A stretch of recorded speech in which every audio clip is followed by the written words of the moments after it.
असली गोदी मीडिया कैसे आजादी के बाद से ही सक्रिय हो गया था, उसका एक उदाहरण आज आपको देखना चाहिए। आज बहुत दिलचस्प उदाहरण आपके लिए हम लेकर आए हैं। 27 सितंबर 1951 को हमारे देश के संविधान निर्माता और हमारे देश के पहले कानून मंत्री डॉक्टर B.R. अंबेडकर ने जवाहरलाल नेहरू की कैबिनेट से इस्तीफा दे दिया था। लेकिन 10 अक्टूबर 1951 को उन्होंने अपना इस्तीफा संसद में पढ़कर सुनाने का फैसला किया, क्योंकि वो नहीं चाहते थे कि जब उनके इस्तीफे की खबर अखबारों में छपे अगले दिन तो उसके कारणों को अखबार अपने ढंग से परिभाषित करें, अपने ढंग से उसका विश्लेषण करें। उनका कहना था कि अगर कोई मंत्री बिना अपना वक्तव्य दिए अपना पद छोड़ देता है तो उससे लोगों को लगता है कि जरूर इस मंत्री ने कुछ गलत काम किया होगा। अब मैं आपको B.R. अंबेडकर का वो भाषण का एक अंश पढ़कर सुनाना चाहता हूं। उन्होंने क्या लिखा था? उन्होंने लिखा था, We have our newspapers. They have their age-old bias in favor of some and against others. Their judgments are seldom based on merits. देखिए, यहां भी वो लिख रहे हैं अखबारों के बारे में, Their judgments are seldom based on merits. Whenever they find an empty space, they are prone to fill the vacuum by supplying grounds for resignation, which are not the real grounds, but which put those whom they favor in a better light and those not in their favor in a bad light. यानी It is for these reasons that I decided to make a statement before going out. दूसरे शब्दों में वो ये कह रहे हैं कि उन्हें उस समय के मीडिया पर भरोसा नहीं था।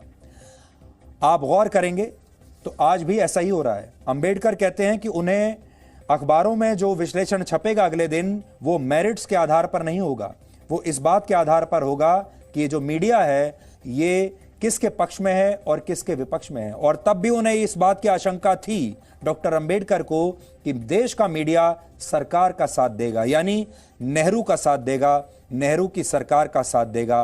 क्योंकि उन्होंने इस्तीफा दे दिया, देश का मीडिया उनका साथ नहीं देगा और उनकी जरूर बदनामी करेगा। यह डर था डॉक्टर B.R. अंबेडकर को जब उन्होंने अपना इस्तीफा दिया। और यह बात आज की नहीं है, यह बात 2020 की नहीं है, यह बात है 1951 की। यानी ये सब 1951 से ही चल रहा है, 1950 से, 1947 से चल रहा है। आजादी के बाद 70 वर्षों तक गोदी मीडिया के इस इकोसिस्टम ने आखिर काम किया कैसे, इसे समझने के लिए आप इस डायग्राम को देखिए। खास तौर पर आपके लिए बनाकर लाए हैं आज। गोदी विचारधारा का इकोसिस्टम 4 स्तंभों पर टिका हुआ है। पहला स्तंभ है दरबारी इतिहासकारों का, जिन्होंने इतिहास को इस तरह आपके सामने पेश किया ताकि यह देश कभी एक हो ही ना पाए। दूसरा स्तंभ है स्कूल और कॉलेजों में पढ़ाई जाने वाली पुस्तकों का, टेक्स्ट बुक्स का।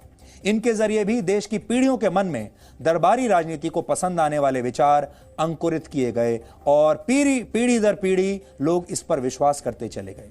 तीसरा स्तंभ दरबारी और डिजाइनर पत्रकारों का है, जिन्होंने देश को खतरा पहुंचाने वाली विचारधारा के लिए अपनी पत्रकारिता को नीलाम कर दिया। और आखिर में आते हैं वो बुद्धिजीवी जो देश को बार बार ये कहकर डराते रहे कि देश का लोकतंत्र खतरे में है और लोगों की आजादी छीन ली जाएगी।